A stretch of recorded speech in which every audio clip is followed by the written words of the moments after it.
Hello students, my name is Sunita Sawant and today we are going to start with history, lesson number 1 sources of history. Okay, बच्चों last year आपने 7th standard में भी sources of history के बारे में पढ़ा होगा, plus last year जो आपने हिस्ट्री में पढ़ा था वो मोस्टली शिवाजी महाराज के बारे में पढ़ा, मराठा पावर्स के बारे में पढ़ा and the times before Shivaji Maharaj, फिर उनका मुगल्स के साथ जो कॉन्फ्लिक्ट्स हुए उसके बारे में आपने पढ़ा होगा. ओके, इस साल आप क्या पढ़ने वाले हो हिस्ट्री में? इस साल भी आप सोर्सेस ऑफ हिस्ट्री के बारे में पढ़ोगे, यूरोप और इंडिया के बारे में, फिर ब्रिटिश रूल का क्या इफेक्ट रहा इंडिया के ऊपर उसके बारे में पढ़ोगे, और अलग अलग फ्रीडम मूवमेंट के बारे में पढ़ोगे जैसे कि civil disobedience movement, non-cooperative movement, okay, and also you will study about struggle for equality, okay, and how India gains importance, how India gains independence, उसके बारे में आप पढ़ोगे इस साल, and also about the creation of Maharashtra state, okay.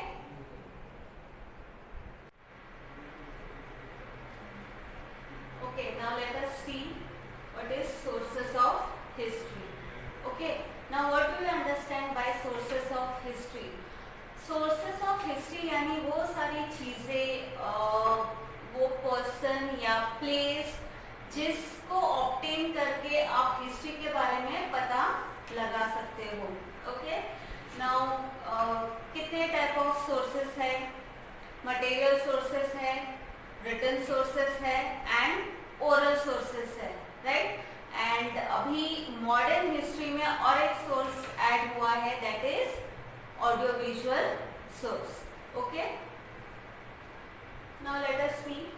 We have studied the sources of ancient and medieval Indian history. This year we are going to study the sources of modern Indian history.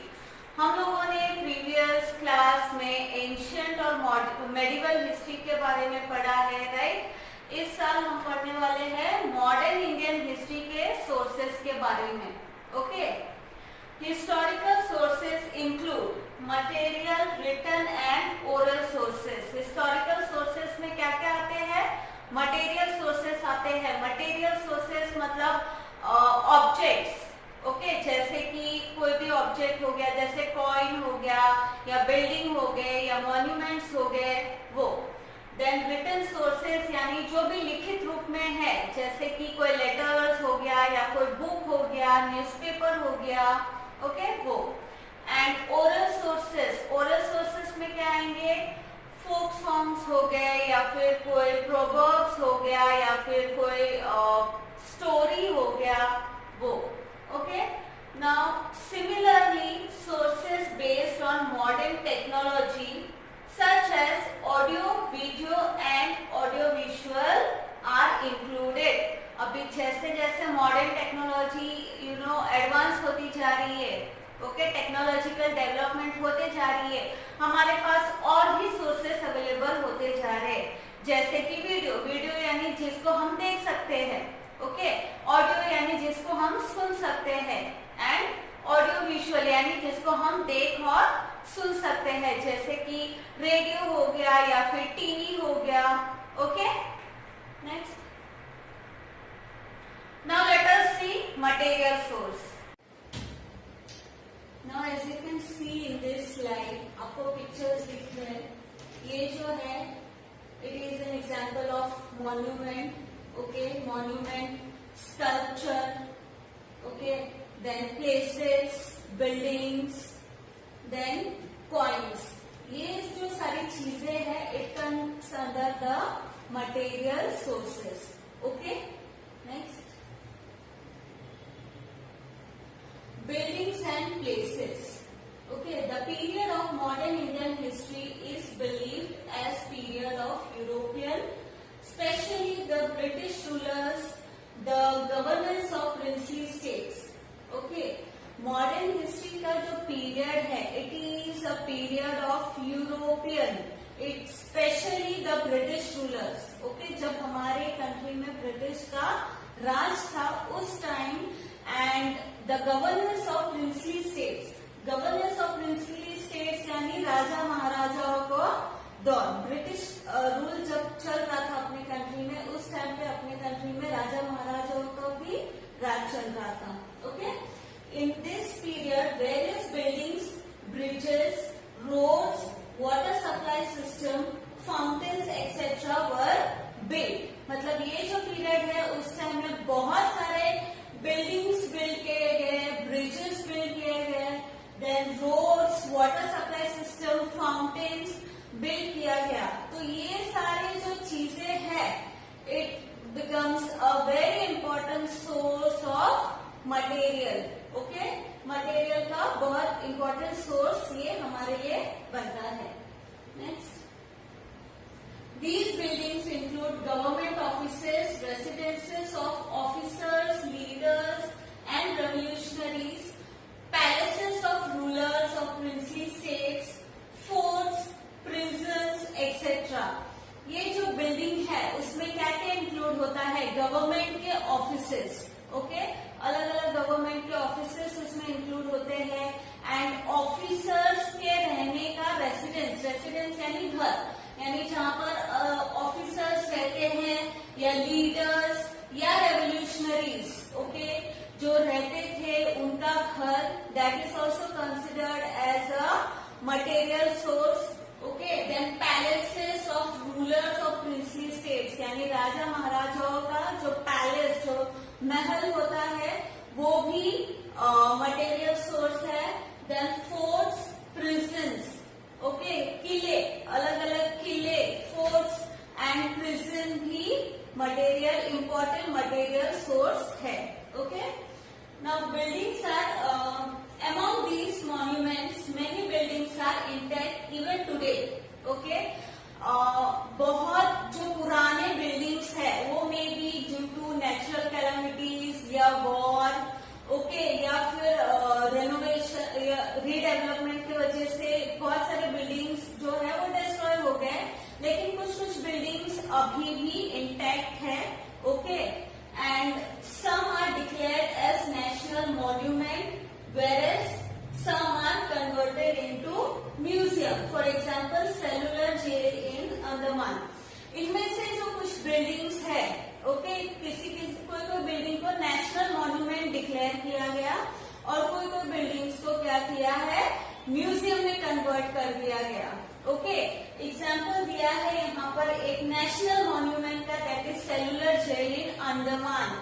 Okay, बच्चों आपको पता होगा अंडमान और Nicobar island जो कि India का ही part है. Okay, वहां पर सेलुलर जेल है. ये जो जेल है ये ब्रिटिशर्स ने कंस्ट्रक्ट किया था. ओके, जब ब्रिटिश रूल था इंडिया में उस टाइम उन्होंने ये जेल बनाई थी. हमारे जो भी फ्रीडम फाइटर्स है, जो भी इंडिपेंडेंस के लिए जो लड़ते थे, उनको वहां पर रखने के लिए उन्होंने वो जेल बनाई, जो कि बे ऑफ बंगाल में सिचुएटेड है, Andaman and Nicobar island. Okay, वहां पर उन्होंने वो जेल बनाई ताकि उनका रिटर्न आना वहां से और फिर अगेन फ्रीडम के लिए स्ट्रगल करना ऑलमोस्ट इम्पॉसिबल हो जाए, इसलिए उन्होंने वहां पर वो जेल बनाई. Okay, and now it is a national monument. अभी जो ये जेल है वो एक नेशनल मॉन्यूमेंट है. Okay, next, C this picture. ये आउटर व्यू है उस जेल का, सेलुलर जेल का आउटर व्यू है, और ये अंदर का पार्ट है. ओके, ये बहुत बड़ा जेल था, उसमें ऑलमोस्ट 7 विंग्स थे. ओके, बहुत बड़ा जेल था.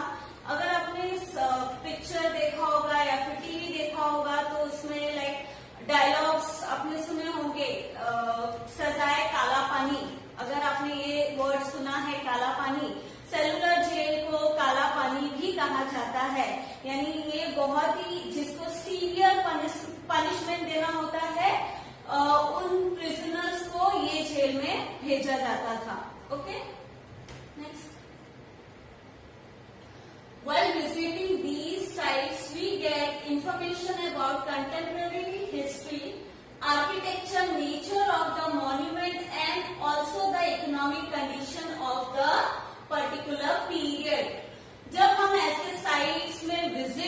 गए हैं।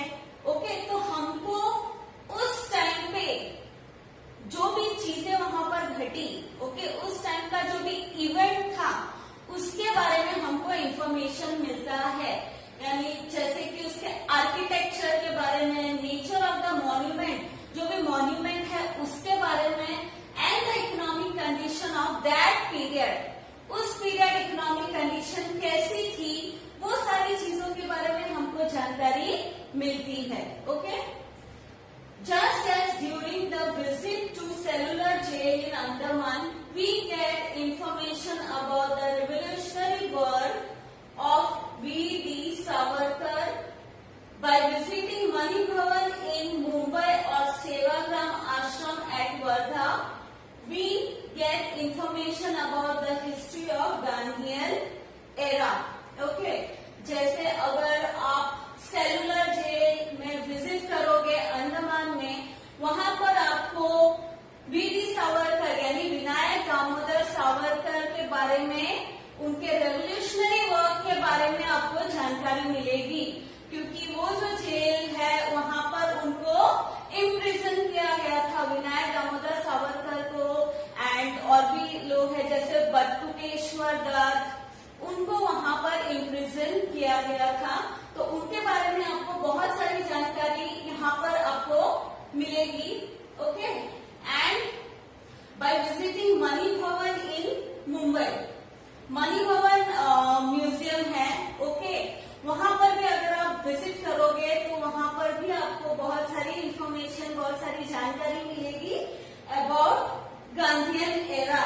Okay, and Sevagram Ashram at Wardha, Wardha is a place situated in Maharashtra.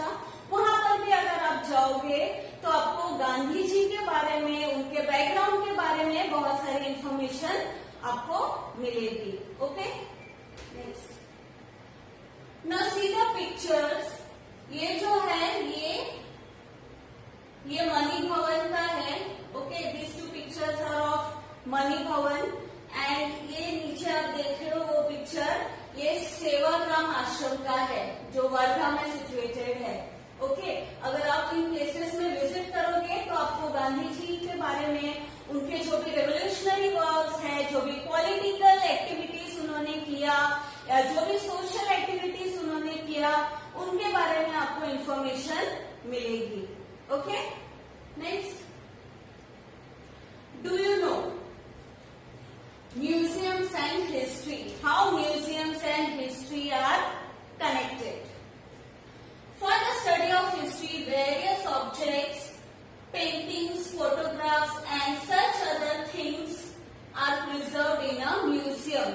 Museum में ऐसे सारे हिस्टोरिकल चीजों को प्रिजर्व किया जाता है जो कि रेफरेंस के लिए काम आता है, जैसे पेंटिंग्स हो गए या फोटोग्राफ्स हो गए या फिर अलग अलग आर्टिफैक्ट्स हो गए, ऑब्जेक्ट्स हो गए।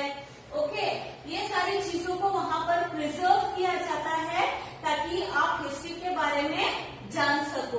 Okay, at the Aga Khan palace in Pune we can see different objects, documents giving information about the life of Mahatma Gandhi. अगर आप आगा खान पैलेस जो कि पुणे में सिचुएटेड है, अगर आप वहां पर विजिट करोगे तो आपको गांधी जी के बहुत सारा लाइफ के बारे में बहुत सारा इंफॉर्मेशन आपको मिलेगा। ओके, ये जो पैलेस है वो सुल्तान मोहम्मद आगा खान द थर्ड ने बिल्ड किया था। ओके, एंड ये जो पैलेस है उसको एज अ प्रिजन यूज किया गया था उस वक्त। गांधी जी और उनके वाइफ कस्तूरबा गांधी एंड उनके जो सेक्रेटरी है, ओके, महादेव देसाई, उनको वहां पर इम्प्रिजन किया गया था। ओके, एंड उनके जो वाइफ है और सेक्रेटरी, उनका डेथ भी इसी म्यूजियम में हुआ। ओके, जब वो एज अ प्रिजन यूज किया गया था उस टाइम पे। तो वहां पर जब आप जाओगे तो आपको बहुत सारे इंफॉर्मेशन गांधी जी के बारे में, उनके बैकग्राउंड के बारे में पता चलेगा। ओके, बट ये जो म्यूजियम है अभी, ठीक है, वहां पर आपको मतलब बहुत सारे अभी ऐसे ओकेजन्स वहां पर सेलिब्रेट होते हैं जैसे कि 15 अगस्त हो यानी इंडिपेंडेंस डे, या तो republic day, and also the birth anniversary of Mahatma Gandhi ji. Okay, ये सारे ओकेजन्स वहां पर अभी सेलिब्रेट होते हैं। ओके,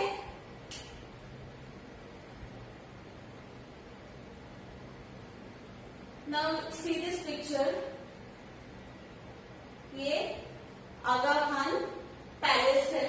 ओके, ये इसका आउटर लुक है, ऐसे दिखता था वो palace. Okay, next, statues and memorials.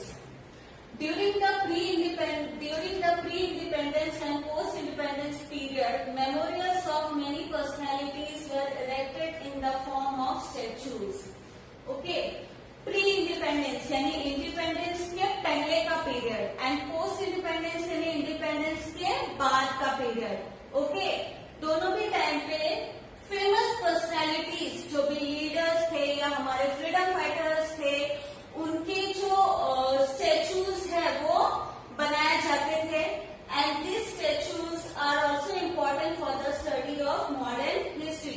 ये जो स्टैचूज है वो हिस्ट्री स्टडी करने के लिए बहुत ही इम्पोर्टेंट है। इन स्टैचूज के थ्रू आप हिस्ट्री के बारे में पता लगा सकते हो।